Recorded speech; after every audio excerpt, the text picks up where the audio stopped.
Hi friends, welcome back to our YouTube channel Gruhini life style.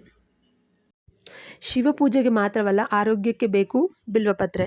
ಏಕೆಂದರೆ ಬಿಲ್ವಪತ್ರೆಯನ್ನು ನಾವು ಶಿವನಿಗೆ ಪೂಜಿಸುವುದಲ್ಲದೆ ಆರೋಗ್ಯದ ದೃಷ್ಟಿಯಿಂದ ಸಹ ತುಂಬಾ ಉಪಕಾರಿಯಾಗಿದೆ ಈ ಒಂದು ಬಿಲ್ವಪತ್ರೆ ಎಲೆಗಳು ಅಥವಾ ಮರ, ಇದರ ಒಂದು ಕಾಂಡ ಅಥವಾ ಹಣ್ಣುಗಳು ಅಂತಲೇ ಹೇಳ್ಬೋದು.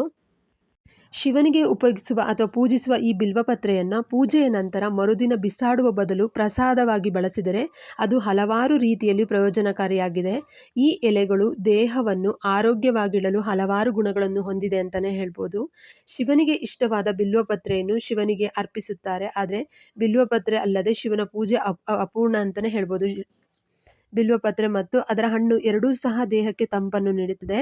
ಬಿಲ್ವಪತ್ರೆಯಲ್ಲಿ ಅನೇಕ ಆರೋಗ್ಯಕಾರಿ ಗುಣಗಳಿವೆ. ಅವು ನಮ್ಮ ಆರೋಗ್ಯಕ್ಕೂ ಸಹ ಒಳ್ಳೆಯದು ಅಂತಲೇ ಹೇಳ್ಬೋದು. ಒಂದು ದಂತಕಥೆಯ ಪ್ರಕಾರ ಸಾಗರ ಮಂಥನದ ಸಮಯದಲ್ಲಿ ಶಿವನು ವಿಷವನ್ನು ಸೇವಿಸಿದಾಗ ಗಂಟಲು ಉರಿಯುತ್ತಿತ್ತು.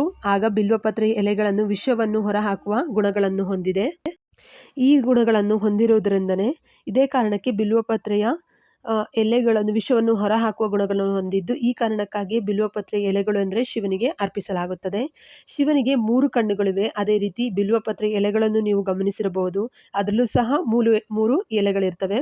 ಇವು ಶಿವನ ಪ್ರತೀಕ ಅಂತಲೇ ಹೇಳಲಾಗತ್ತೆ. ಹಾಗಾಗಿ ಶಿವನಿಗೆ ಬಿಲ್ವ ಎಲೆಯು ತುಂಬ ಮುಖ್ಯವಾಗಿದೆ ಹಾಗೂ ಪ್ರತೀಕವಾಗಿದೆ ಅಂತಲೇ ಹೇಳ್ಬೋದು. ಯಾರಿಗೆ ಹಸಿವಾಗುವುದಿಲ್ವೋ ಅಂಥವರು ಬಿಲ್ವದ ಎಲೆಗಳನ್ನು ಒಣಗಿಸಿ 1 ಚಮಚ ಪುಡಿಯನ್ನು 1 ಲೋಟ ಮಜ್ಜಿಗೆಗೆ ಬೆರೆಸಿ ಪ್ರತಿದಿನ 3 ದಿನಗಳವರೆಗೆ ಸೇವಿಸಿದರೆ ಹಸಿವು ಸಹ ಹೆಚ್ಚಾಗುತ್ತದೆ. ಹಾಗೆ ಇದು ಗ್ಯಾಸ್ಟ್ರಿಕ್ಕು, ಅಲ್ಸರ್ ವಿರುದ್ಧ ಹೋರಾಡಲು ಸಹಾಯ ಮಾಡುತ್ತದೆ.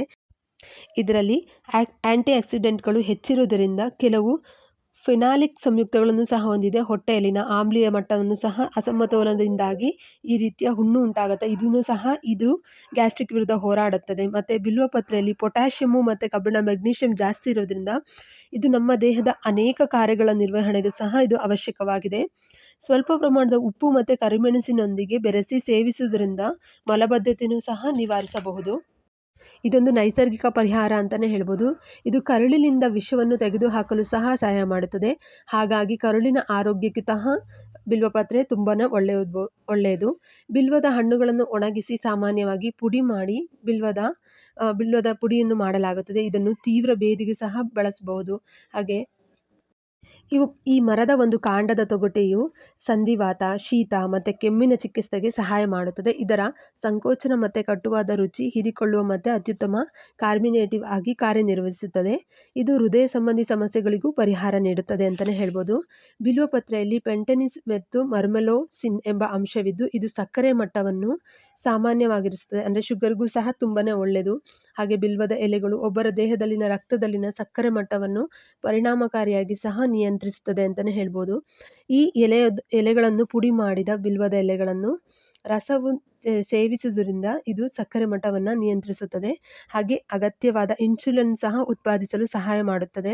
ಈ ಎಲೆಗಳನ್ನು ರಾತ್ರಿ ಮತ್ತು ಬೆಳಗ್ಗೆ ನೀರಿನಲ್ಲಿ ಬೆರೆಸಿ ಪ್ರತಿದಿನ ಕುಡಿಯುವುದರಿಂದ ಶೀತ, ಜಠರದ ಉರಿತ ಮತ್ತು ಅಜೀರ್ಣದ ಸಮಸ್ಯೆಗಳಿಂದ ಪರಿಹಾರ ನೀಡುತ್ತದೆ. ಈ ರಸವನ್ನು ಕುಡಿಯುವುದರಿಂದ ಹೊಟ್ಟೆಗೆ ಸಂಬಂಧಿಸಿದ ಅನೇಕ ಕಾಯಿಲೆಗಳು ಸಮಸ್ಯೆಗಳು ಸಹ ದೂರವಾಗ್ತವೆ ಅಂತಲೇ ಹೇಳ್ಬೋದು. ಮಧುಮೇಹ ಸಮಸ್ಯೆಗಳಿದ್ದರೆ ಅದಕ್ಕೆ ಪರಿಹಾರ ಬಿಲ್ವದ ಪತ್ರೆ ಅಂತಲೇ ಹೇಳ್ಬೋದು. ಇದು ರಕ್ತದಲ್ಲಿನ ಸಕ್ಕರೆ ಮಟ್ಟವನ್ನು ನಿಯಂತ್ರಿಸಿ ಮತ್ತು ಮಧುಮೇಹವನ್ನು ನಿಯಂತ್ರಣದಲ್ಲಿರಲು ಸಹಾಯ ಮಾಡುತ್ತದೆ. ಬಿಲ್ವದ ಎಲೆಗಳ ರಸ ಬಹಳ ಪ್ರಯೋಜನಕಾರಿಯಾಗಿದೆ. ಹಾಗೆ ಬಿಲ್ವದ ಎಲೆಗಳ ಕಷಾಯವನ್ನು ಜಠರ ಸಮಸ್ಯೆಗಳಿಗೆ ಪರಿಹಾರ ನೀಡುತ್ತದೆ. ಹಾಗೆ ಬಿಲ್ವದ ಎಲೆಯ ರಸವನ್ನು ಕುಡಿಯುವುದರಿಂದ ಹೊಟ್ಟೆಯ ಅನೇಕ ಕಾಯಿಲೆಗಳು ದೂರವಾಗುತ್ತದೆ. ಹಾಗೆ 1 ಚಮಚ ತಾಜಾ ಎಲೆಯ ರಸವನ್ನು ಬೆಳಗ್ಗೆ ಖಾಲಿ ಹೊಟ್ಟೆಯಲ್ಲಿ ತೆಗೆದುಕೊಂಡ್ರೆ ಶುಗರ್ ನಾರ್ಮಲ್ಗೆ ಬರುತ್ತದೆ. ಹಾಗೆ ಈ ಬಿಲ್ವಪತ್ರೆ ರಸವನ್ನು ಅಕ್ಕಿ ತೊಳೆದ ನೀರಿನಲ್ಲಿ ಕಲ್ಸಕ್ಕರೆ ಹಾಕಿ ಸೇರಿಸ್ಬಿಟ್ಟು 2-3 ಬಾರಿ ಸೇವಿಸಿದರೆ ಗರ್ಭಿಣಿಯರಿಗೂ ಸಹ ವಾಂತಿ ಭೇದಿಯಾಗೋದು ಸಹ ಕಡಿಮೆ ಆಗುತ್ತದೆ. ಬಿಲ್ವಪತ್ರೆಯು ಶಿವನಿಗೆ ಅತ್ಯಂತ ಪ್ರಿಯವಾದ ಎಲೆ ಅಂತಲೇ ಹೇಳ್ಬೋದು. ಇದು 1 ಬಿಲ್ವಪತ್ರೆಯನ್ನು ಅರ್ಪಿಸಿ ನಾವು ಏನು ಕೇಳುತ್ತೇವೆಯೋ ಅದನ್ನು ನೆರವೇರಿಸ್ತಾನೆ ಶಿವ ಅಂತಲೇ ಹೇಳ್ಬೋದು. ಬಿಲ್ವಪತ್ರೆ 3 ಎಲೆಗಳನ್ನು ಹೊಂದಿರುವುದು. ಹಾಗೆ ಇದೇ ಥರ ಒಂದು ಗೊಂಚಿನಲ್ಲಿ ಕಾಣಿಸುತ್ತೆ. ಇದು ತ್ರಿಮೂರ್ತಿಗಳಾದ ಬ್ರಹ್ಮ, ವಿಷ್ಣು ಮತ್ತು ಮಹೇಶ್ವರನನ್ನು ಪ್ರತಿನಿಧಿಸುತ್ತದೆ. ಜೊತೆಗೆ ಶಿವನಿಗೆ ಇರುವ 3 ಕಣ್ಣುಗಳನ್ನು ಸಹ ತೋರಿಸುತ್ತದೆ. ಬಿಲ್ವಪತ್ರೆಯನ್ನು ನೆಡುವುದರಿಂದ ಸಂತತಿ ಕೂಡ ವೃದ್ಧಿಯಾಗುತ್ತದೆ ಅಂತಲೇ ಹೇಳ್ಬೋದು. ನೀವು ಶಿವನ ವಿಶೇಷ ಅನುಗ್ರಹಕ್ಕೆ ಪಡೆಯಬೇಕು ಅಂದರೆ ಬಿಲ್ವಪತ್ರೆ ಮರವನ್ನು ನಿಮ್ಮ ಮನೆಯಲ್ಲಿ ನಡಿ. ಈ ಮರದ ಕೆಳಗೆ ಶಿವಲಿಂಗವನ್ನು ಇಟ್ಟು ಪೂಜಿಸುವುದರಿಂದ ಸಹ ಎಲ್ಲ ನಿಮ್ಮ ಇಷ್ಟಾರ್ಥಗಳು ಈಡೇರುತ್ತವೆ. ಮನೆಯಲ್ಲೊಂದು ಬಿಲ್ವಪತ್ರೆಯನ್ನು ಗಿಡ ನೆಟ್ಟಿರೆ ಒಂದು ಸಾಕ್ಷಾತ್ ಲಕ್ಷ್ಮಿಯೇ ಸಹ ನಿಮಗೆ ಮನೆಯಲ್ಲಿ ಇರ್ತಾಳೆ ಅಥವಾ ಒಲಿತಾಳೆ ಅಂತಲೇ ಹೇಳ್ಬೋದು.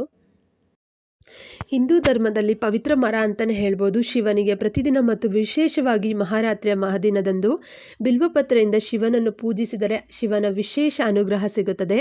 ಆಯುರ್ವೇದದ ಪ್ರಕಾರ ಬಿಲ್ವಪತ್ರೆಯಲ್ಲಿನ ಔಷಧೀಯ ಗುಣಗಳು ಉಪಯೋಗಗಳನ್ನು ಮನಗಂಡ ಹಿರಿಯರು ಅಥವಾ ದೇವರ ಪೂಜೆಯ ನೆಪದಲ್ಲಿ ಬಿಲ್ವಪತ್ರೆಯನ್ನು ನಮ್ಮೊಂದಿಗೆ ಬೆಳೆಸಿ ಹಾಗೆ ವನದ ರೂಪದಲ್ಲಿ ಕೊಟ್ಟಿದ್ದಾರೆ.